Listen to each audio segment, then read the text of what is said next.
அலி இப்னு அபி தாலிப் ரலியல்லாஹு அன்ஹு அவர்கள் சொன்னார்கள், உலகம் பின்னோக்கி சென்று கொண்டே இருக்கிறது, மறுமை முன்னோக்கி வந்து கொண்டே இருக்கிறது. இரண்டுக்கும் பிள்ளைகள் உண்டு. நீங்கள் மறுமையின் பிள்ளைகளாக இருங்கள், உலகத்தின் பிள்ளைகளாக இருந்து விடாதீர்கள்.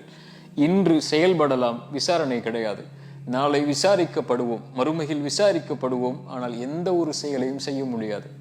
உமர் இப்னு கத்தாப் ரலியல்லாஹு அன்ஹு அவர்கள் சொன்னார்கள், அல்லாஹ் உங்களை விசாரிப்பதற்கு முன்னால் மறுமையில் நீங்கள் உங்களை இந்த உலகத்தில் விசாரித்துக் கொள்ளுங்கள். யார் இந்த உலக வாழ்வில் தன்னை விசாரணை செய்து கொள்கிறானோ இவனுக்கு மறுமையின் விசாரணை எளிதாக இருக்கும் என்று. ஒரே ஒரு கேள்விதான், நாம் சுமந்து கொண்டிருக்கக்கூடிய இந்த செயல்பாட்டோடு மலக்குல் மௌத் எம்மை சந்தித்தால் படைத்த இறைவனை சந்திப்பதற்கு நானும் நீங்களும் தயாரா? என்ன தொழுகை நம்மிடத்தில் இருக்கிறது, என்ன ஹலாலான காரியங்கள் நம்மிடத்தில் இருக்கிறது, அல்லது எவ்வளவு ஹராமான காரியங்களை நாம் செய்து கொண்டிருக்கிறோம், என்ன நேர்மை இருக்கிறது அல்லது என்ன நேர்மையற்ற செயல்பாடுகளை நாம் செய்து கொண்டிருக்கிறோம்.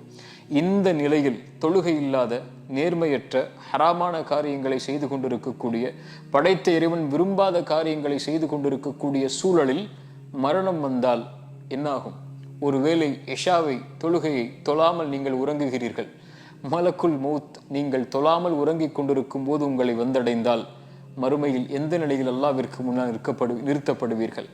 அல்லது ஹராமான முறையில் வியாபாரம் செய்து கொண்டிருக்கிறீர்கள், அதிலிருந்து வெளியே வராமல் இந்த உலக வாழ்வில் ஒரு தனிமனிதனுடைய வாழ்க்கையிலும் உலக சூழலிலும் நடக்கின்ற எல்லா அம்சங்களும் இறைவனுடைய நாட்டத்தை கொண்டுதான் நடந்து கொண்டிருக்கிறது. இந்த உலகில் ஒரு மனிதன் உதயமாவதும் மரணமாவதும், நோய் வருவதும் சுகம் வருவதும், செல்வம் வருவதும் ஏழ்மை வருவதும், ஒரு உறவு நம்மை சேர்வதும் ஒரு உறவு நம்மை விட்டு பிரிவதும் என எல்லாம் இறைவனுடைய நாட்டத்தை கொண்டு மட்டுமே நடந்து கொண்டிருக்கிறது. அல்லாஹுடைய தூதர் சொல்லுவார்கள், மனிதர்கள் எல்லோரும் உங்களுக்கு ஒரு நலவை செய்ய நாடினாலும் இறைவன் விதித்ததை தவிர எதையும் செய்துவிட முடியாது. மனிதர்கள் எல்லோரும் உங்களுக்கு ஒரு தீங்கை செய்ய நாடினாலும் இறைவன் விதித்ததை தவிர எதையும் செய்துவிட முடியாது.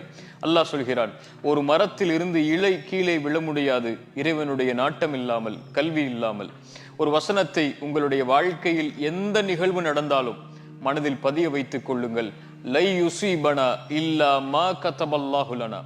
அல்லாஹ் விதித்ததை தவிர, இறைவன் விதித்ததை தவிர எதுவும் நம்மை வந்தடைந்து விடாது.